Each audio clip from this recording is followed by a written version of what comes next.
And it's Dan Thomas, joined by Ali Moreno here in the studio. Later on, Gat Marcotti, Stevie Nicol and Craig Burley will be here to discuss what was so much action across the board today. We'll start in the Premier League. Certainly a big game on paper. Manchester City taking on Liverpool. He's trapping the ball and maybe trying to lay it. People are all over the place. How can this be a penalty? I'll tell you how. He's turning his body away from the ball, leaves his arm out there, maybe tries to get out of the way, but it's too late. Manchester City won, Liverpool won. Let's welcome in, showing to the show, Stevie Nicol and Craig Burley. Craig, what happened in the second half? Did they make a deal at half-time? They would just take a point each? Yeah, it was a little bit disappointing, bearing in mind the quality on show. I suppose you just showed the Jesus header, which was probably the best chance. But, you know, the first half, particularly the first 50... I mean, Stevie and I, during the week, we discussed the Firmino Jota situation. You know, Stevie thought Firmino would start. I thought Jota would start. In the end, we were both right, but not in the way that we thought, because Liverpool really come out with the most amazing front line. I mean, it was 4-4-2 or 4-2-4, whatever way you wanted to shape it up. But in the first 15 minutes, literally Liverpool had 4 players in the forward position. They just absolutely swamped City early on. And I actually thought City in the first 15 looked really shell-shocked. I really did. Yeah, they did, Stevie. Liverpool, of course, are taking the lead. City getting themselves back into it. But you imagine, from both sides, I would imagine that Liverpool, they're happier with this result. Well, I think so, considering going into this game, all the talk was about how are they going to cope in the centre-back position. Well, the truth is they coped pretty well. They limited the chances that City had. They'll be disappointed that... Listen, I thought for 30 minutes they were by far the better side the first half, and they'll be disappointed they never took advantage of a lot of little breaks and a lot of little good pieces of play that got them up in the final third, but they couldn't really finish it. But second half, nobody can complain. Both sides looked really tired at the end, and if you're Liverpool, you can't complain at getting a point at City. Okay, I understand no one can complain, Craig, but as a viewer, I can complain because it was boring. What happened? Why did it kind of play out that way? Well, do you just want a 4-4, 5-4 every time 2 teams turn up? You know, sometimes teams cancel themselves, cancel each other out. They're very evenly matched, these sides, you know. So, you know, sometimes these things happen. I mean, we have seen some bad Clásicos. You have talked about that over the years, so it can happen. And you're not always going to get a 7 or 8 goal thriller when these 2 teams meet. That's just the way it is. It's very edgy. Probably these 2 are going to be the top 2 and no particular order come the end of the season, and they know that. They know it's a long old season. They know they haven't got off to the greatest starts, the 2 of them, and so it was almost like a chess match in the second half. Yeah, slightly disappointing, but it happens. I'm not an idiot, Stevie. I do understand, obviously. I don't know about that. that occasionally you can have 2 big teams and they cancel each other out. But the juxtaposition between the opening, say, 30 minutes and then the rest of the game was so different. Well, if you listen to both coaches after the game, they're both talking about the sides being tired and complaining about, not having 5 subs. At some point, we have to start thinking that this is not an excuse. Generally we go, well, hold on a minute, you're playing every 3 days, you've got plenty of rest time, but if the more that people like Klopp and Guardiola talk about it, then you have to start taking notice of it. And I think considering the 2 halves that we saw, other than fatigue, what else do you put it down to? Because these are 2 sides that absolutely want to go and win the game. Liverpool came out the blocks because they wanted to win the game. The way they set a team up, the fact that they had Jota and Firmino, they wanted to win the game. And Pep doesn't go about it any other way. And so you have to start thinking about the fatigue factor. And also Pep made a good point. With 10 minutes to go in a big game like this, you really don't want to take too many chances. You don't want to throw points away that you can get, that you've worked really hard to get, and just throw it away by gambling in the later stages of the game. So I think you throw all these things in a melting pot. But the biggest one I think came out of it is definitely the fatigue factor, which I'm not a huge fan of generally, and the fact that they all want 5 subs back for certainly while this pandemic's on. Was it just more about not losing in the end, Craig, as the game went on? Yeah, I think so. And I think they gave each other at times in the first half a bloody nose that they were a little bit more cautious. I mean, Liverpool just walks through that. I mean, the Man City midfield in the first 20 minutes was non-existent. I mean, every time Liverpool picked it up, the four players in the front were running at the back four. Almost, 4 against 4. And whilst they didn't take full advantage of that, I think it made City just a little bit or a lot more cautious towards the end of the game, because Guardiola, he'll take a point. It's not ideal for him being in the position he is, but it's better than getting a bit of a drubbing, and that's what Liverpool could do if you continue to leave yourself open. And I think, with Liverpool having Van Dijk out and with Matip having played so little football, and then at the injury to Alexander-Arnold, I think Liverpool as well thought, you know what, let's just not do anything stupid here. Take a point. We've got the international break coming up. Hopefully the guys will go away, won't play too much football. They'll get a bit of a rest, and then we kick on from there. And I think that's how it looked, certainly in the last sort of 20-25 minutes of this game. Quite a few people crying about the penalties, Stevie, the handball. Was it a pen? Absolutely, it's a penalty kick. Listen, he's 10 yards away from De Bruyne when the ball's hit. No, it's away, it's yours. Ability. I always said it, I don't care or anybody else. It's your responsibility to get your arm out the way. And if you're 10 yards away, that should be enough time. So I had absolutely no problem with the penalty whatsoever. I was listening to during the commentary in this game, Dan, the commentators were piping on about how harsh this was. And, sorry, excuse me, I had to keep looking back and think, well, am I seeing something different here? Because his left arm is out, and first and foremost, he shouldn't be turning away from the ball in that direction. You shouldn't be trying to turn your back, and then his left arm is out.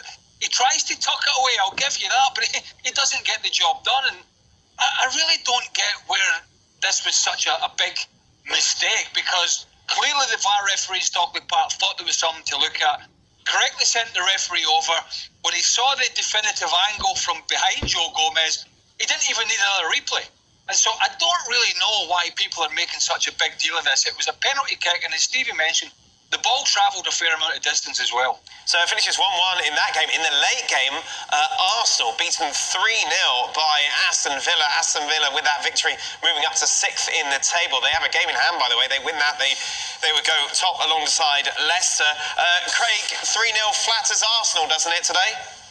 Well, it's not just the 3-0, it's, as you can see there in the graphics, it's the amount of efforts and chances that Aston Villa created. Look, they started the season like a house on fire, hit a bit of a lull, Villa. I think, lost against Leeds and Southampton, were battered by Leeds, I think. And then they've came back here. I mean, because Dean Smith got a sidekick in and hypnotised them and told them they were playing against Liverpool. I mean, I thought I was watching a rerun of Aston Villa Liverpool. Every time they went forward, they looked as though they were going to cut Arsenal open. Arsenal really, I think we're really seeing what Arsenal actually is. Before Arteta, it was about they're so unorganised, they're dishevelled, they don't have any heart. Well, he's kind of brought some organisation back, but that's about it. And it just disappeared today. And without any organisation, then they're pretty much nothing. And that's what they were today. They got cut apart by a side that were good going forward, and really up the other end, Arsenal going forward were pretty toothless as well. So all in all, horrible day for Arsenal, but another fantastic one for Aston Villa. If people get carried away with one victory last week, Dan, you should remember it was against a hapless Manchester United side. So if Arsenal fans were thinking, we're onto a winner here, going to Old Trafford and winning, many other teams have actually done that. So I think it's back to the drawing board for Mr. Arteta, I believe. You say back to the drawing board, some would say, Craig, well, this is Solskjaer, you'd be calling for his head. Why not Arteta?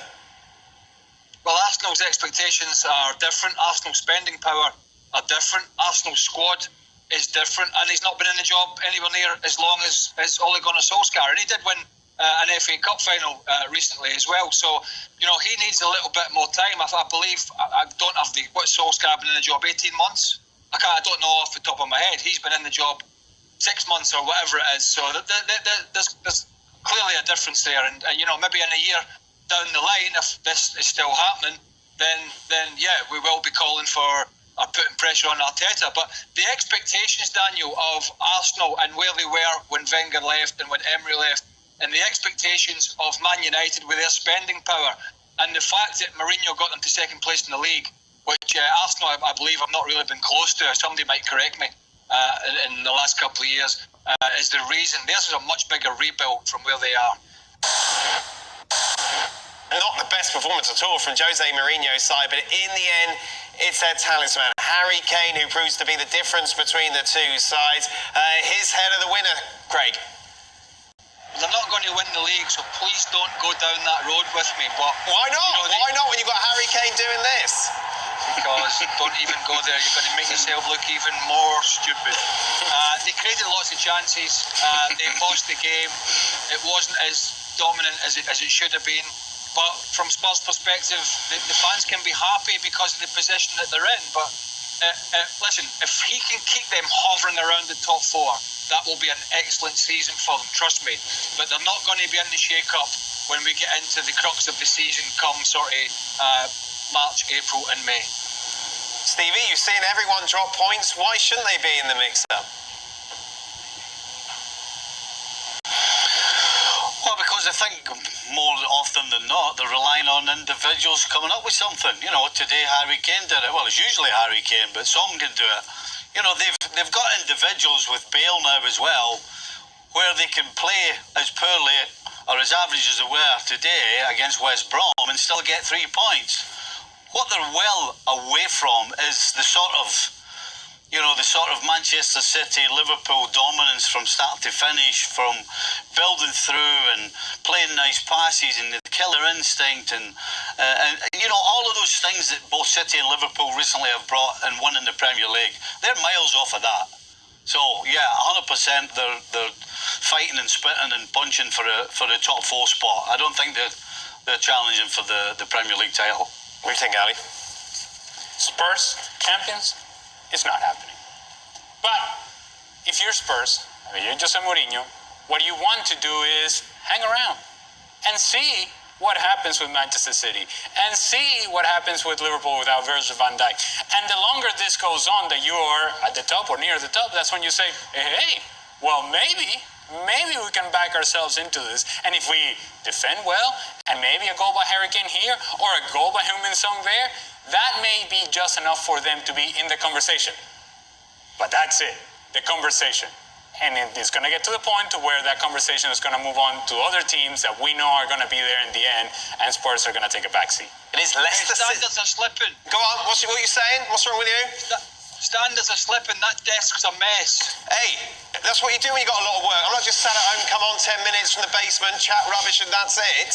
Someone's got to work. Papers everywhere. What do you mean? Italian, German, I've got everything here. FA Cup. You've sat there at home. Organised. Go on, 10 minutes. Yourself up. 10 minutes in the basement, have a beer and that's your day. Shut up, Bernie. Not had a beer yet. Right. I never drink before work. Okay, let's focus. What are we doing now? Leicester City, top of the table. Jamie Vardy's penalty proving to be decisive in their victory against Wolves. Penalty for you, Stevie?